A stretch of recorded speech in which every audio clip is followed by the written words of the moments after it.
It's that time of the week again. It's episode 3, my sparkly thoughts on what happened in episode 3 of The Sewing Bee.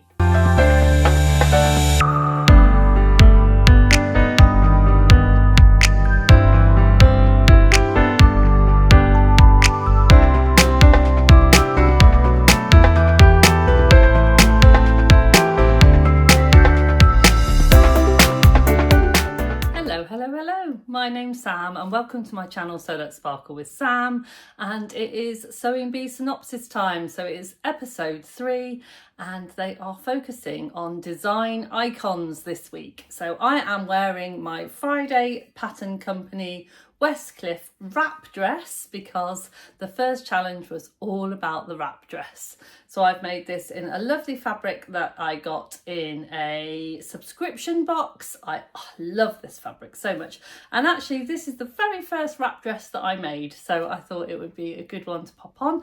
I will try and put a little full-length picture of me doing a little twirl or something similar so you can see it. But yeah, so all about the wrap dresses. Before I get into this episode, I am going to just slot in here my lovely son, Baby Sparkles, and he will let you know what he thought of last week's episode, episode 2. Thank you for all of the love for Baby Sparkles last week. Yeah, it really made our day. We loved the fact that you enjoyed something a little bit different, and yeah, he now really looks forward to watching The Sewing Bee so he can kind of put his opinion of the day in. So here's over to Joe.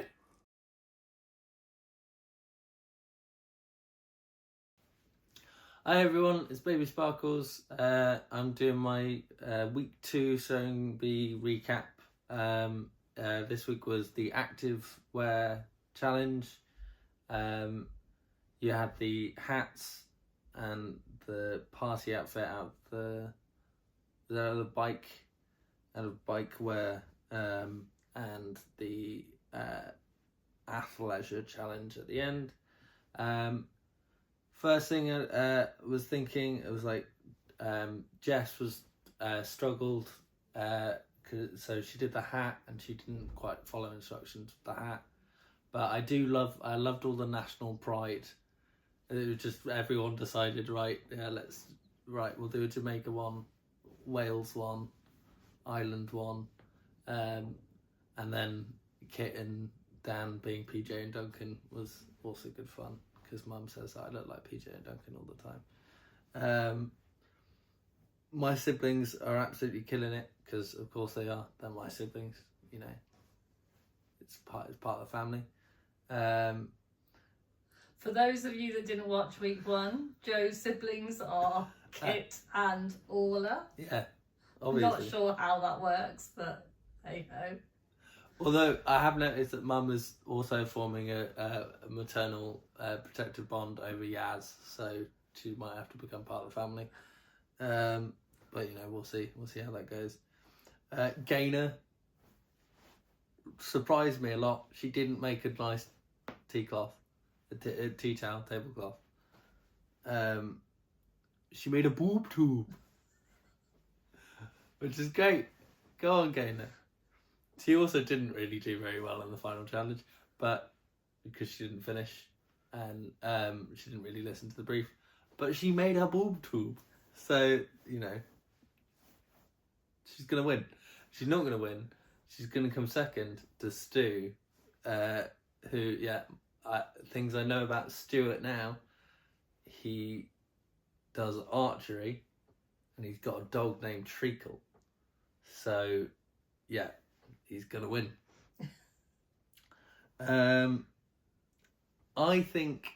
personally think Peter got hard done by, especially considering he won the outfit of the week in week 1. I think they should have taken into consideration week 1 more when they were judging who to vote out. So he messed up in the final outfit challenge, but he'd done fairly well in the 5 other challenges previous to that, and I think there were other people that struggled more. I think Safi going home does make sense because she was never able to get anything done in the time. But I do think Peter was hard done by. My favourite outfits, I did like Orla's, but I don't. It wasn't my favourite. I think I think Kit's upside recycle one, that was really good. And the 2 made to measure ones that I really liked was Stu's, weirdly, and Kaz. I thought the Bruce Lee Enter the Dragon one was just the best and the coolest, and a really interesting take on the brief.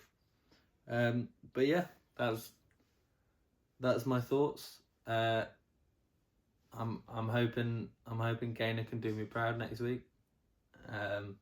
But yeah, bye bye. Thanks, Joe. So yeah, thanks for all the love. Don't forget, if you have anything to say, pop it in the comments. Don't forget to give us a like, because it really helps. And if you haven't subscribed to my channel, please do. I don't only do the sewing bee, I also do sewing tutorials, sewing chats, makes and plans videos. So if you like that sort of thing and something that you would like to see, then don't forget to give me a cheeky subscribe.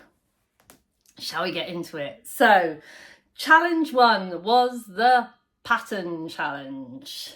So for Design Icons Week, for the pattern challenge, they decided to do the very iconic, and it's just turned 50, Diane Furstenberg's wrap dress. Now I'll pop a picture of it up here, and this is the one that they had the pattern for in the show, and it is just a very simple crossover wrap dress with a tie that goes into the side panels, and it's got a little kind of keyhole opening in the side that you slot your straps through, and that gives you the cinching in at the waist. And they all had a very good go at it. They all rushed to the sewing, to the haberdashery fabric shop as always, and went to choose their fabrics. And I think they all made really good fabric choices. I mean, some of them I kind of knew which ones they were going to choose. They all, this is the great thing about the sewing bee. Once we get into these weeks, once we get really into the kind of chunk of the sewing bee, is that you really start to see the individual bees, contestants' styles and what they're going to go for. And I feel like it's really easy to guess what they like now. Yeah, they're definitely all friends now. So they yes. Pardon me for looking at my notes. I have everything down on my notes. Without these, I wouldn't remember a thing. So it was a jersey wrap dress, and they had to use the cover stitch machine. Now, I thought this was quite interesting because I have been sewing for a little while now. I have used a cover stitch machine, but I don't own one. I've used one when I've been working and when I've been teaching sewing, but I don't own a cover stitch machine, and I wouldn't say it's something that I'm necessarily an expert at. So I thought it was really interesting that they kind of snuck that in. And yeah, I think they tend to do that, don't they? To kind of sort what's the expression? To sort the wheat from the chaff, to kind of find out who are those technical sewers, who are the sewers that know how to use all of the equipment in the appropriate ways. So that was really interesting. And what I loved about this challenge is that the real kind of, that real love of the sewing bee came out, because the people that were struggling, other bee people were helping. So Jess was definitely struggling, and bless her, still struggling a little bit with reading the instructions. So it's one of those things, if you've got a pattern instruction, just spend those first few minutes. I know it must be so difficult to just want to get on with it, but it's really important, isn't it, when you've got a pattern, to just give those first little moments, give it a read, and then crack on. And I think because Jess just cracked on, she was really excited about this beautiful leopard print jersey that she'd found, and just got a little bit unstuck, but Dan to the rescue, bless his heart. And yeah, there was a lot of that, you know, kind of camaraderie, and they all helped each other. And it was really lovely. And that meant that we had 10 beautiful wrap dresses at the end. There, you know, there wasn't any of them when I really thought, well, you know, I don't think that I could wear that. You know, all of them were really beautiful at the end. Obviously, they have to have a best one and a worst one, but I thought, you know, they were all nice. They were all wearable dresses, which is fantastic. What I also loved about this part of the challenge is that they brought the lovely amber back. So amber is one of the kind of historic fashion experts, and she joins the Sewing Bee series every year, and you get a little segment with Amber telling you all about a particular thing, and she told us all about Diane's kind of life story, where she started, and all about the iconic wrap dress, which was really interesting. So it was lovely to see Amber back, always a joy. And yeah, and so for the pattern challenge, so we had Stuart in 10th, then we had Novello in 9th, we had Glendora in 8th, Dan was in 7th, Orla was in at number 6, Gaynor was 5, Yasmin was 4, and then the top 3 was, number 3 was Kit, number 2 was Jess, and number 1 was Kaz. Now, as I've said before, I always like to leave Esme and Patrick as the judges. But, you know, if you ask my opinion, I probably would have mixed them around a bit. I'm not sure that was the order that I would have put them in. But hey ho, you know, what do you think? Do you think they were in the right order? As I said, it's really, you know, I like to keep Patrick and Esme as the judges because they were there and they saw them all made. But yeah, I did enjoy them all. Now, it was one thing that made me titter a little bit was Kaz. Now, Kaz is absolutely fantastic, and she, you know, she obviously really loves every element of her sewing, and she talked about her love of making pants and how she, you know, and they kind of did a little thing that she'd done the neckline like she would do the leg of a pants, and you know, and all of those kind of like little dramas kind of came up. And her fabric was absolutely stunning, and she was worried about the pattern placement because she was worried about these little triangles being up the wrong way. And I was thinking, oh yeah, I hope she gets it right. And they were all talking about that. But then nobody, not one person, spoke about the nipple in the room. Now, did anybody else spot this, or is it just me? But Kaz's dress, and I'll try and pop a picture up, absolutely fantastic, but there was a big red dot right where you would normally find something else. And you know, and actually it was fine, but it was one of those things that once you see it, you can't unsee it, and I saw it and it just made me titter. So did anybody else titter at that, or is it just me? I'm not going to say anything at all to Joe and see if he spots that for next week. So yeah, tune in for next week, folks, and see if that gets pointed out. But yeah, there we go. So that was good fun. And then we were on to the transformation challenge. So I really liked the transformation challenge. This week I did really enjoy it because it was all Vivienne Westwood, and I love Vivienne Westwood style.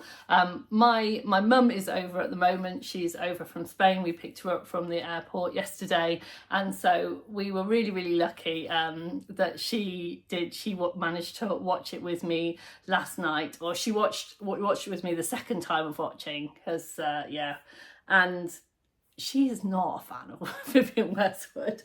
So it was really interesting to have those kind of two opinions. So Mum was definitely looking at it at kind of like, you know, how Vivienne Westwood it was, and I was looking at it of like how much I would want to wear it. So it was really interesting. So so thanks Mum, because I think she gave me a little bit of a different how other eyes watch the show, which is really interesting. So they had soft furnishings, so blankets, curtains, cushions, throws, that kind of stuff, and they had to make a Vivienne Westwood inspired garment, and it was cool. So of course a lot of them picked the tartans, the textured fabrics, things that they could easily kind of pleat and gather and give you that kind of Vivienne Westwood look. There was a few safety pins if any of you were in doubt, and and it's 90 minutes challenge. So obviously Vivienne Westwood used to take kind of historical elements and pop them in, and there was a lot of that, and then there was also some really kind of modern takes on it, and I just thought they were all really, really good. So my absolute favourite was Yasmin's. I thought Yasmin's was really wonderful. I thought it did everything that it needed to do. It was definitely very Vivienne Westwood. I think she is a fan, and it showed. And even though it was made in 90 minutes, it still felt very wearable. And I really loved Yasmin's. It was definitely one of my favourites. So these were of course judged and put into order, and we have Glendora in 10th place, Gaynor in 9th, Kaz was in 8th, Orla 7th, Novello was 6th, Dan was 5th, Stuart was up there in 4th, Jess 3rd, Yasmin was 2nd, and Kit was 1st. Again, Kit going for it in the transformation challenge. Now, Kit's was definitely very, it was definitely very kind of imagined, and it was very structured. I just felt Yasmin's was just more Vivienne, and I was just wanting more Vivienne. But so that was the transformation challenge, which was brilliant and fun as always. And then what takes us on to the made to measure. So the made to measure is where the models come out. They have a little bit longer. I think they have 5.5 hours, or it may be 5 hours or 6 hours. Not a great deal of time, but definitely more than the other challenges. And it was a Versace challenge. So the garment that they had to make for their models had to be Versace inspired. And one of the things that Esme said that she was looking for was a sexy silhouette, and boy did she get a few of those. So yes, there was a little bit of model mayhem in this week. So one of the models, Kit's model, was feeling poorly halfway through the make, and so one of the crew, I believe they said his name was Rob, had to kind of step in, which I thought was fantastic, because I thought it was really nice that there's kind of that sense of family. Someone's not very well, so I'll kind of step in. And I think they did a really good job of modelling for Kit, which, considering what the outfit was, I thought, it was brilliant. It was absolutely fantastic. So that was nice to see. So I'm going to go through these one by one and give you my thoughts. Now, one of the things, before I do go on, one of the things that they said that they wanted it to be inspired by Versace rather than a Versace knockoff. So just bear that in mind when I'm chatting about what I thought. So we'll start with Gaynor. Now, Gaynor had the most beautiful fabric. It was kind of rainbow, floral, leafy. If anyone knows where I can get my hands on some fabric like that, please pop it in the comments, because that's going to go in my basket faster than anything else. It was absolutely stunning. And I think for me, I just loved it for that reason. Like, I think she could have made anything. She could have made a t-shirt, dress, out of that fabric and I would have loved it. It was absolutely gorgeous. But she did a really nice job. It was not very risky, but I think for Gaynor with the little cutout, it was gorgeous, and it did look really nice coming down the runway, and it was definitely Gaynor. It was a very nice dress. And then there was Orla. So Orla did a butterfly inspired outfit, lots of chains. Her model kind of, she looked absolutely beautiful in it, how the kind of slits in the skirt showed a little bit of flesh when she walked, which I just thought was gorgeous. Kit said, one of the things that he said as he was making was, "This is not for going to the pub in." I would probably agree. And it was absolutely beautiful. It was kind of a snug, tight fitting top. I did love the way that the buttons went into the seam, so it made it seamless at the back, which was really smart.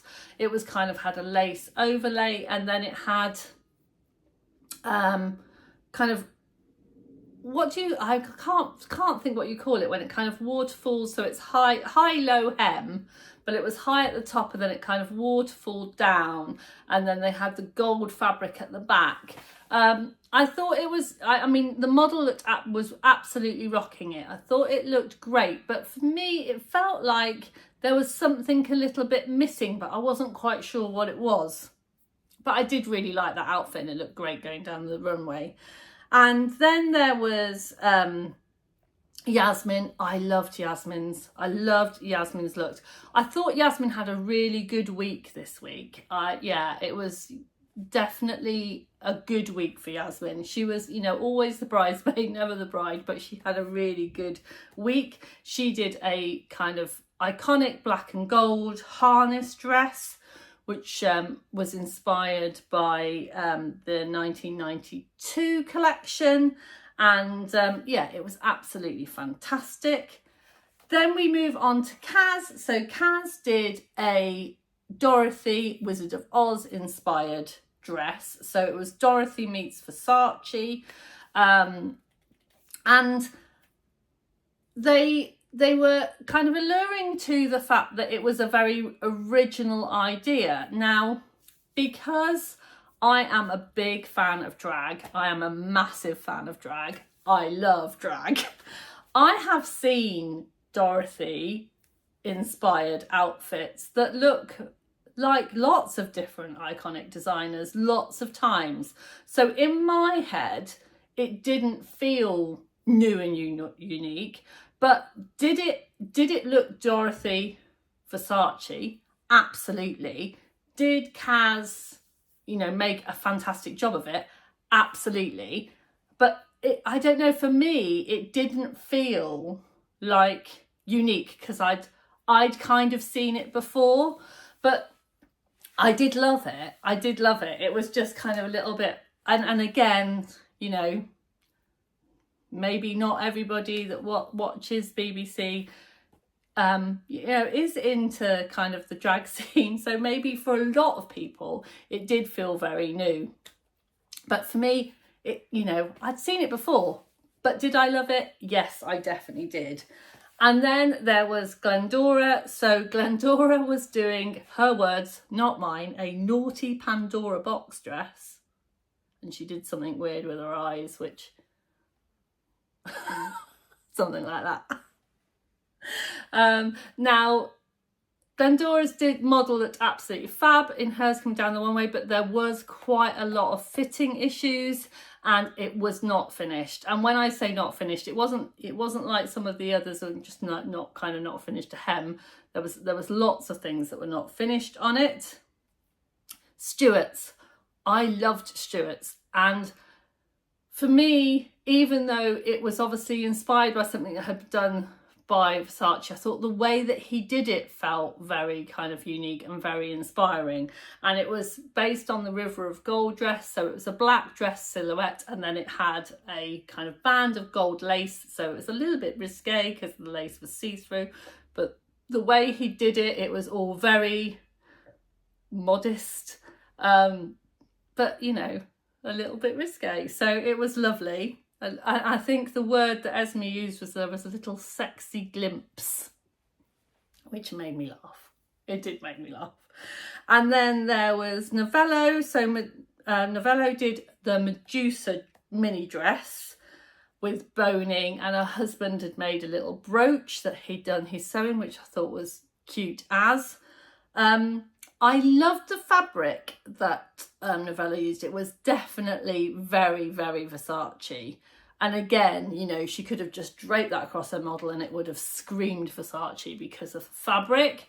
And then she did like the boned pockets.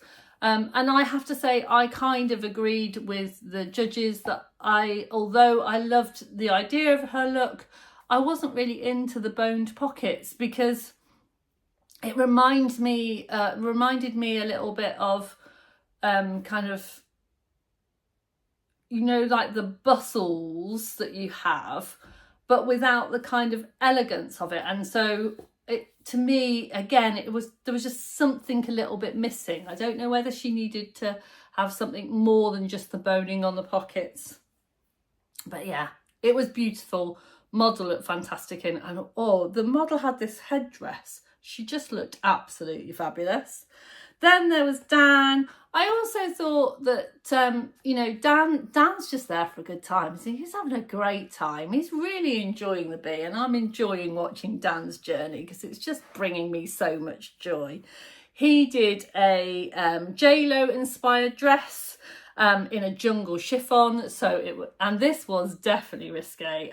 I think the word that he used was, it was a little bit booby. Well, I would say it was quite a lot booby. And hats off to his model because she got herself taped in. That is not something that I could have pulled off.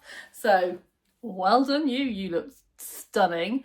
And yeah, and then that went down the runway and looked stunning. But again, a little bit on the finishing. And you know, you have to be a little bit nitpicky now, don't you? They've all got great ideas. They're all really creative. So you kind of have to be a little bit nitpicky. And for me, I think because it was quite simple, I think that the finishing could have, you know, just had that little bit of it, and that would have given the edge. And I think if it had been beautifully finished, it would definitely be up there. It would have been up for, you know, the garment of the week.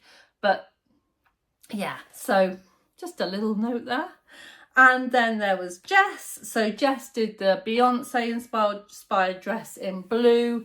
And there was kind of lots of ties and kind of rings and bows. And yeah, it was beautiful. And again, I mean, all the models do such a fantastic job. And it did look absolutely brilliant going down the runway. Yeah, and I did really like that one. But I have to say, I was a little bit worried about Jess throughout this kind of episode. I did wonder whether, I don't know, there was just a little element of whether she was struggling a little bit. So I think it's good that she kind of gets another week, and hopefully, yeah, we'll get to kind of see her shine, because that's what we all want, isn't it? We want to see everybody shine in the beehive for as long as possible. So that was the end of episode 3. As we know, someone always has to go home. But they also crown a garment of the week, and garment of the week this week went to Kaz, and it was Kaz's Wizard of Oz Dorothy meets Versace dress. And I think it was definitely a worthy winner. Unfortunately, the person that had to go home was Glendora. She did have a tricky week.